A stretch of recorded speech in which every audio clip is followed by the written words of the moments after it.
अस्सलाम वालेकुम जी, कैसे हैं आप सब? उम्मीद करती हूँ आप सब जहाँ कहीं होंगे अल्लाह के फ़ज़ल के साथ खैर खैरियत के साथ होंगे। आज की जो डिश है वो एक रवायती सा देसी खाना है, देसी डिश और देसी सा जायका है इसका। ये आज के लंच की रेसिपी है, सादा, लज़ीज़ और मज़ेदार सा। जब हफ्ते में ना हम एक दफ़ा गोश्त पका लेते हैं, फिर हम चिकन पका लेते हैं, उसका सालन बन जाता है। उसके बाद हम बिरयानी या पुलाव में से कुछ पका लेते हैं, फिर सब्ज़ी की बारी आती है, फिर दाल की बारी आती है और फिर हफ्ते का एक दिन ऐसा होता है जब हम कहते हैं आज उबले चावलों के साथ ना हमने या तो सफ़ेद चने की ग्रेवी खानी है या फिर लोबिया या फिर काला चना। तो मैं बना रही हूँ काला चना। चंद खड़े मसाले मैंने शामिल किए हैं, फिर ग्राइंड करके टमाटर के अंदर ही ना मैंने लहसुन को भी ग्राइंड कर लिया था, प्याज का भी पेस्ट मैंने बनाया हुआ है। इन सारी चीज़ों को मैंने भून लिया था झटपट झटपट झटपट।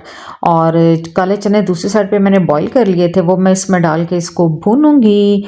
और अगर आपने खाना नाश्ता अगर आपने तगड़ा सा किया ना कि पराठे शाठे या हैवी नाश्ता, फिर ये लंच आपके लिए बेहतरीन है।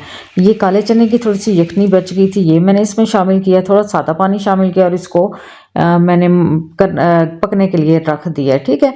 और ये आप ना इस रेसिपी को ज़रूर एक दफ़ा ट्राई कीजिएगा, आसान सी है, मज़ेदार सी। और जब ये तैयार होने लगी ना तो मैंने इसके अंदर सूखे धनिया का पाउडर डाला, गरम मसाला मैंने इसमें शामिल किया। भुना ज़ीरा जो है ना ये बहुत ज़बरदस्त लगता है, ये डाला। फिर धनिया और सब्ज़ मिर्चें डाल के इसको दम पे लगा दिया।